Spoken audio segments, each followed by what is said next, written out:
Hello and welcome to Believe Housing's podcast, Life Without Barriers. I'm Matt Riley, your host for today. We use our podcast to talk to people who are experts in their particular field. Today, I'm talking to Believe Housing's gas team lead, Andrew Graham. Hi, Andrew. Good afternoon. So firstly, this week is Gas Safety Week. Why is gas safety so important to Believe Housing? Gas Safety Week is extremely important just to help raise awareness and educate both our customers and the general public around getting their gas appliances checked regularly, having any of their appliances installed by gas registered installers. And our responsibility goes beyond just being compliant with legislation, doesn't it? It does, yeah. Well, we've certainly got a duty of care. There's a lot of appliances installed within our properties that we don't take responsibility for. However, each safety inspection, we always do a 6-point visual, making sure that any other appliances which are fitted within our houses don't have any concern, shall I say. What do we do to maintain our properties in relation to gas safety? Well, it's obviously a legal requirement that we carry out an annual gas safety inspection within 12 months, or utilising the new MOT style, but making sure that they're all operating and working correctly and safely, and putting nobody at harm. If a property doesn't get checked for gas safety, what are some of the things that could happen? There could be carbon monoxide issues, there could be gas leaks within the property, and then generally, obviously not operating efficiently enough, so it would then end up costing the customer more money to run each year as well. What are some of the key issues we face when our people attend properties?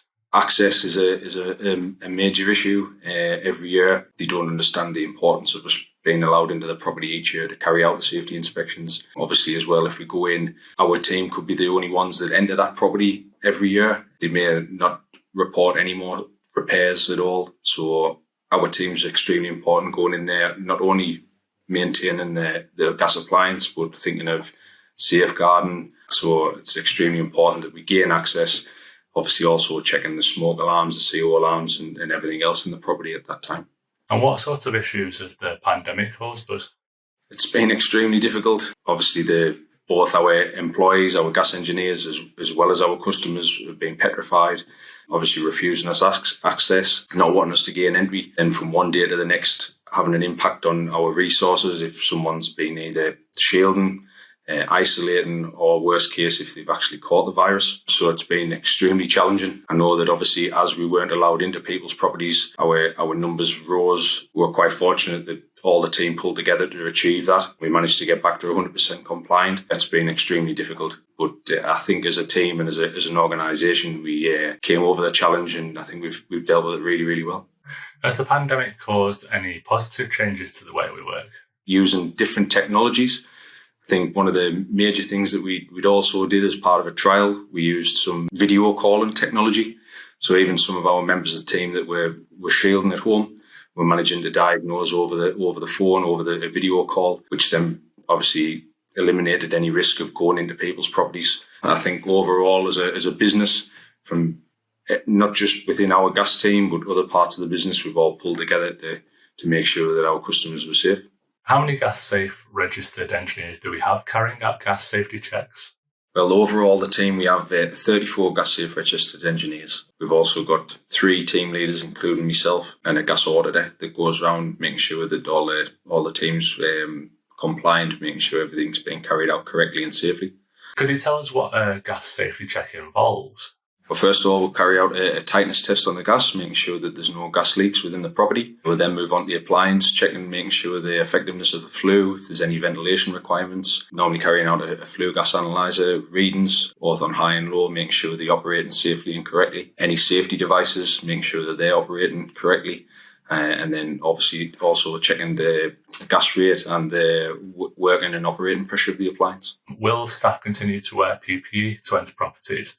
And do customers have to take special steps like opening all the doors and windows and moving to another room? Yeah, we'd love all of our customers to still be extremely sensible about it. Obviously, the engineers have got to be vigilant. Fortunately, it hasn't vanished yet, COVID, but the PPE is readily available if it makes them feel safer. And also if a customer requests it, then by all means, we've got no issues in putting that on to make both the customer and the engineer feels safer. But yeah, opening doors and windows, ventilating, obviously not encroaching, and keep trying to maintain the social distancing measures. Do our staff wear PPE as standard when they go in, or is it more of a case of people having to ask for that? No, it's obviously readily available depending on our risk assessments that's set in place. We'd obviously wash our hands or sanitize. We provide them with latex gloves. Depending on how vulnerable the customers are, they may request us to wear full PPE, such as disposable overalls, masks, gloves, glasses, and shoe covers, which is what we would normally wear anywhere as part of attending a property.